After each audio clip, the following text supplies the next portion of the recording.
What happens when you try to paint a city in motion without over-explaining anything? This piece, A Rush of Red, is all about suggestion, movement, and leaving room for the viewer to do some of the work. It's one of those paintings where I was constantly reminding myself, less is more.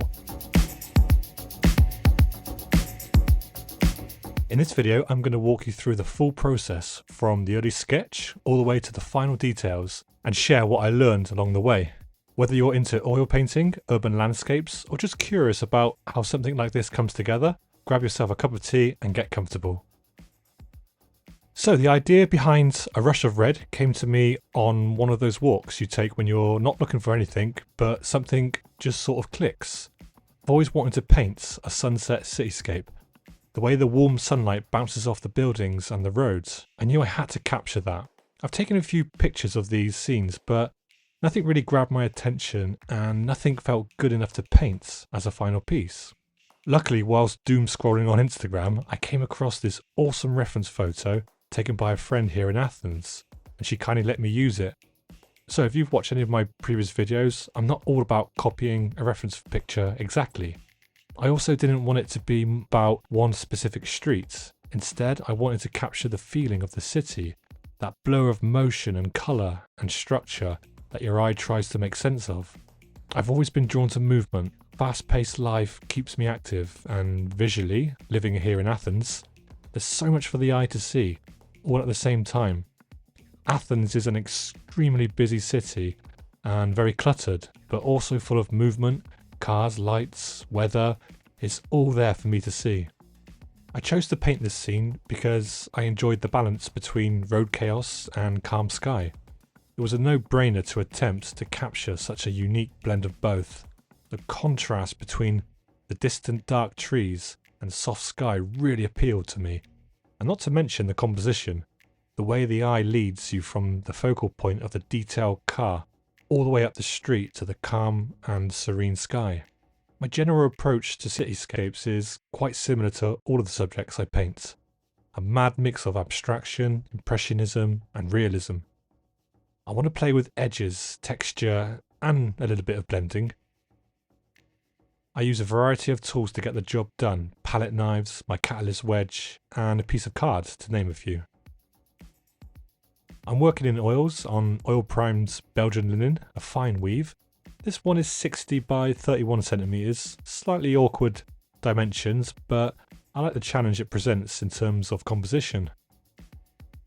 Paint wise, I kept the palette really simple. I really wanted to limit my choices and focus on harmony.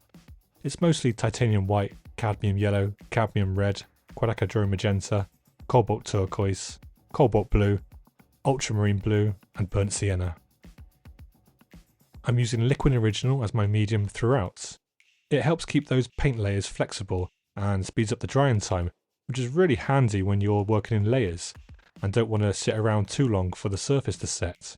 It's quite toxic, so I make sure to keep my home studio well ventilated, but I don't go overboard with it in my paint mixes. Liquid just simplifies things. I don't worry too much about the fat over lean rule. I use about the same quantity throughout all paint mixes, and I can also glaze a few areas. It's a very versatile medium and I just love it. So it speeds up the drying time in between layers, but in some layers I add the paint in fairly heavy impasto applications, so I still wait for about a week before applying the next layer.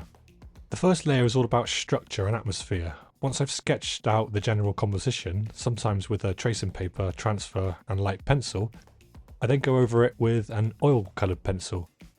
Sometimes I freehand, but this just saves time. I just want to paint. So I don't do any diluted paint mixes for the underlayers. However, my early paint layers are fairly muted, so I save my brightest highlights and darkest darks for the final layer, keeping detail to a minimum in certain areas. In this piece I did most of the sky in one go. I knew I didn't want to fuss with it later. It's got this kind of low evening haze, so I let it blend softly with a couple of big brushes and most of it, then I called it done. I aim to get most of each layer right on each pass. I do this because I like the challenge of working wet into wet. I think it builds up more depth in the painting. Overworking can be challenging sometimes. I guess if each layer ticks the right boxes, meaning that, okay, I've done as much as I can in this layer without causing mud, and the fact that I don't have to paint every single bit of detail I see, thank goodness. As long as I've nailed my focal point, the rest of the painting can read itself. I must keep telling myself to put a mark down and leave it, but I also want a bit of blending too. That's the fun part because it's totally up to me what areas I want to enhance and what I want to leave as a half attempt. It's always important to use more paint than you think you need. For example, there's always more paint left over on my palette after the session. Even with this fine weave linen, you really should load up the paint onto the brush to ensure the paint actually glides along the surface. I use a little bit of my liquid medium, and I also use several brushes since I don't use any mineral spirits to clean up. I have lots of paper towels at hand. In the second layer, I started tightening up some of the buildings, but not too much. I didn't want clean architectural lines. I wanted just enough structure so your brain goes, ah, that's a building. And buildings are hard to draw, with the proportions and viewpoints and all of the different shapes. Luckily I'm not a realist painter, I'd have gone insane. I used a palette knife, a catalyst wedge, and even some small bits of cards to drag the paint in straightish lines. That helped me get those verticals and diagonals without getting stiff. It also breaks up the surface in a really satisfying way. I deliberately left parts of the first layer showing through, which adds visual noise in a good way and helps build depth. Now I'm staying clear of too much detail. You can say a lot without having to paint everything you see. This is my second cityscape and I've almost gotten caught up in the trap of overworking the buildings with all the different types of windows and colour tones in the structure. As soon as I feel myself overworking the painting, I get my catalyst wedge out. I use a healthy amount of paint and apply it onto the surface with a bit of pressure. You can create some broken up abstract effects with this tool, and it's fairly unpredictable too. I generally believe that restraint is more important than perfection. I like to show my brush strokes and the impression of something. You can say a lot with texture and light. I also like parts of this painting to be unfinished. Not because I'm lazy, but because I want the viewer to fill in the rest with their imagination. Or at least the minds will naturally fill in the details in this one. There's a fine line between abstraction and something that's recognisable. Yeah, I do want both elements in this piece, but I think it's important to really capture a painting in your own way.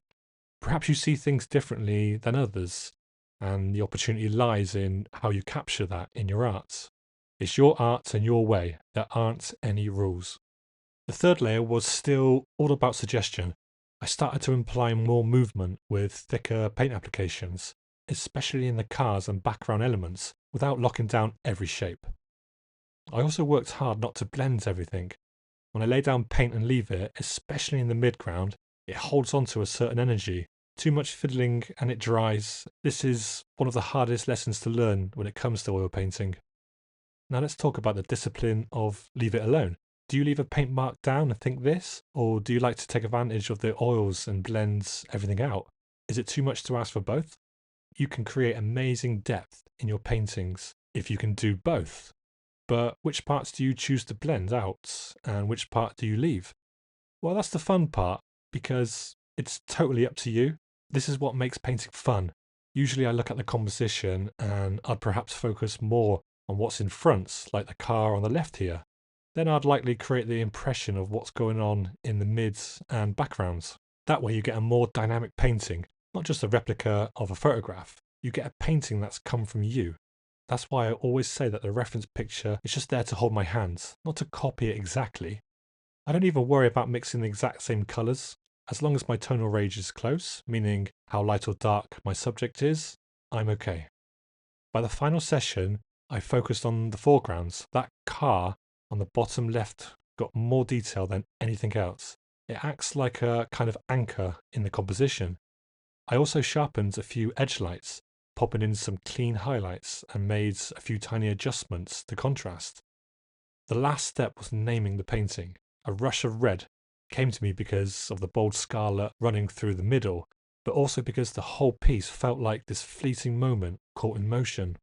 So how do I title a painting? Well, I spend many weeks with the painting. I even observe the reference picture long before I pick up the brush. so titles come fairly easy to me. The hard part is knowing when the painting is done. I mean, it's gotten a bit easier over the years, but a few points I consider: when I haven't overworked the piece, my tonal range is good, I have texture in the right places, my focal point is correct, and I'm happy with the composition. So that's a rush of red. This one taught me again how powerful suggestion can be. You don't need to render everything. You just need to say enough and say it with confidence. It's funny how much of painting is just letting go of the urge to over-explain, letting go of the desire to make everything perfect. Sometimes the boldest decision is to stop early. If you're working on your own pieces and struggling with that tension between detail and abstraction, between overworking and leaving it alone, I hope this gave you something useful to think about. If you made it this far into the video, then you might like to check out my Patreon, where I share the whole process from the very first brushstroke all the way to the last one, along with some more exclusive content, including full tutorials, art vlogs, digital downloads, and direct access to me. I'll leave a link in the description below. I hope to see you there. Thanks so much for watching, and if you enjoyed it, feel free to like, comment or subscribe. And if you're struggling to stay loose in your painting journey, then go ahead and check out this video next.